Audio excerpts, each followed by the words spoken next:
औज़ु बिल्लाहि मिनश शैतानिर रजीम बिस्मिल्लाहिर रहमानिर रहीम इक़रा बिस्मि रब्बिकल लज़ी खलक़ खलक़ल इंसाना मिन अलक़ इक़रा व रब्बुकल अकरम अल्लज़ी अल्लमा बिल क़लम अल्लमल इंसाना मा लम यअलम। सदक़ल्लाहुल अज़ीम। मेरे मोहतरम बुजुर्गों और दोस्तों और मेरी पर्दानशीं माँ और बहनों, हम लोग तकरीबन 6.5 घंटे से यहाँ बैठे हुए हैं और ये मुसलसल प्रोग्राम चल रहा है, सुन रहे हैं। प्यारे बच्चों और प्यारी बच्चियों ने जिस अंदाज में मुख्तलिफ नौ के प्रोग्राम, जिसमें तकरीरें भी थी, कुरान की तिलावत भी थी, नादिया कलाम भी था और नज़्में भी थी, मुकालमा भी था। ये मुख्तलिफ नौ और मुतनव्वे किस्म की प्रोग्राम जो पेश बच्चों और बच्चियों ने किया, यकीनन ये अपने आप में एक अनोखा और निराला प्रोग्राम था। और मैं समझता हूँ कि आज के इस प्रोग्राम को सुनकर मुझे ये अंदाज़ा हुआ कि बच्चियाँ भी बच्चों से कहीं कम नहीं हैं। आम तौर पर हमारे समाज और मुआशरे में बच्चियों को तालीम को लेकर हम लोग अलग अलग कंसेप्ट रखते हैं। ज़रा नरम गोशा हम उस सिलसिले में हम रखते हैं जहन के अंदर, और ज़रा दूसरे एंगल से सोचते हैं कि बच्चियों को आला तालीम या बच्चियों को तालीम देने की ज़रूरत ही नहीं है। लेकिन भाई और बुज़ुर्गों और मेरी माँ और बहनों, मैं समझता हूँ कि बच्चियों को एजुकेशन और तालीम देना बच्चों के मुकाबले में कहीं ज़्यादा ज़रूरत है। क्योंकि बच्चा एक पढ़ता है तो उसकी तालीम सिर्फ उसकी ज़ात तक महदूद रहती है। लेकिन अगर हमने एक बच्चे को पढ़ा दिया तो उससे कई घराने पढ़ते हैं, कई लोग उससे मुस्तफीद होते हैं। तो बच्चियां बच्चों से आगे हैं और जिस खूबसूरती के साथ उन्होंने प्रोग्राम किया पेश किया है, यकीनन इस प्रोग्राम के पीछे बच्चियों की भी मेहनत है और उनसे ज़्यादा उनके उस्ताद की मेहनत है। क्योंकि जो प्रोग्राम पेश हुआ है, ये प्रोग्राम मकतब के बच्चों का प्रोग्राम नहीं था। ये प्रोग्राम वो बच्चियाँ इस तरह का प्रोग्राम पेश कर सकती हैं जो आलिमा या फाजिला होती हैं, आलमियत में पढ़ती है। आप इससे अंदाजा लगा सकते हैं कि इनका मयार कितना बुलंद है। जिस तरीके से अल्फाज का तलफ़ुज़, पेश करने का अंदाज़े तफ़ातुब, एड्रेस करने का अंदाज और खड़ा होने का अंदाज, माइक हैंडलिंग वगैरह वगैरह सब की तमीज़ इनको जो सिखाई गई है, यकीनन इसके लिए हमारे हाफिज़ साहब, हाफिज़ सद्दाम साहब काबिल मुबारकबाद हैं। इनके वालिदैन भी काबिल मुबारकबाद हैं कि उन्होंने अपने बच्चे और बच्चियों को इनके हवाले किया, इन पर एतमाद किया। और आप सब लोग काबिल मुबारकबाद हैं कि आप लोगों ने उनकी हौसला अफजाई के लिए अपना कीमती वक्त तकरीबन 6-7 घंटे यहाँ दिया। अल्लाह तबारक व तआला आप सबको बैठने को, आपकी इस कोशिश को खूब खूब शरफ़ कबूल बख्शे। मेरे भाइयों और बुजुर्गों, रात बहुत लंबी हो चुकी है और मैं समझता हूँ कि अगर हम गुफ्तगू करें तो तकरीबन अगर सिर्फ एजुकेशन पर बोले तो 1 घंटा तो हम बोल ही सकते हैं अभी भी। लेकिन मैं समझता हूँ कि इस वक्त बोलना आपकी जान से ज़्यादा तो मेरी अपनी जान के ऊपर जुल्म होगा, और मैं ये नहीं चाहता हूँ कि मेरी जान के ऊपर जुल्म हो और आप पर हो।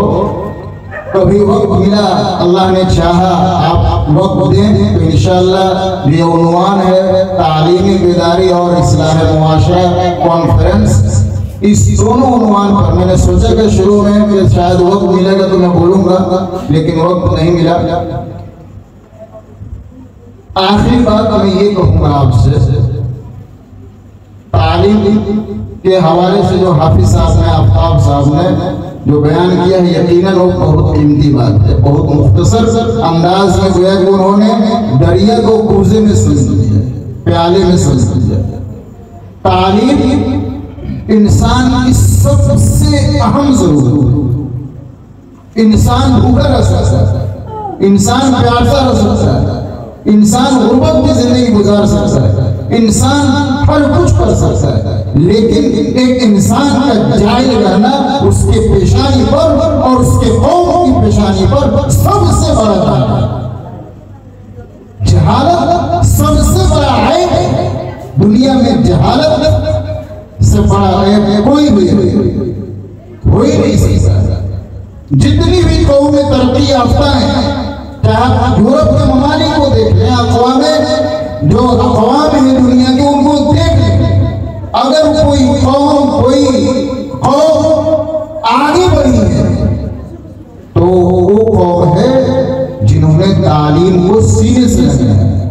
अब चाइना को देख लीजिए, जापान को देख लीजिए, अमेरिका को देख लीजिए, और ये अफसोस की बात यह है कि मुसलमान जिसकी किताबें हिदायत कुरान करीम की पहली आयत और जिस उम्मत का आगाज ही तालीम से हुआ, एजुकेशन से हुआ, अल्लाह ने पहली वही नाज़िल फरमाई, तो अपने हबीब जनाब मोहम्मद रसूलुल्लाह सल्लल्लाहु अलैहि वसल्लम को जिब्रील अलैहिस्सलाम के जरिए से ये फरमाया इक़रा, जिसका माना है पढ़िए।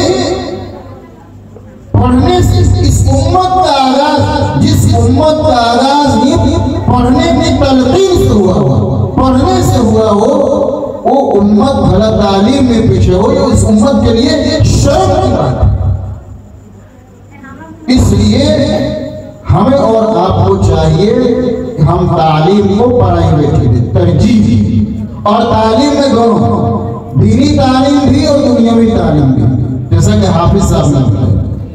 जो असल बात मेरे आपसे, जिसको मैंने कहा आखिरी बात है, वो ये कहना है कि सिलसिला यहाँ शुरू हो गया है, तालीम अच्छी हो रही है, काबिल इत्मीनान है, हाफिज साहब हैं, लेकिन मेरे भाई और बुजुर्ग और दोस्तों, अगर एक बंदा है जो मेहनत कर रहा है आपके बच्चों के मुस्तक़बिल को संवारने के लिए, रोशन करने के लिए, उनको तालीम से मुज़य्यन करने के लिए, अदब से मुज़य्यन करने के लिए, तहज़ीब से मुज़य्यन करने के लिए, तो हमारा फर्ज ये बनता है कि हम उनकी माशी किफ़ालत अच्छे ढंग से करें।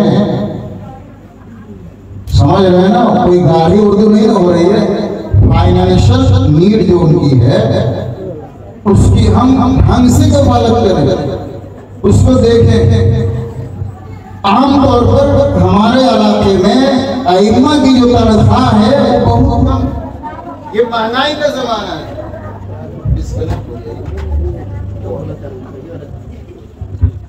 महंगाई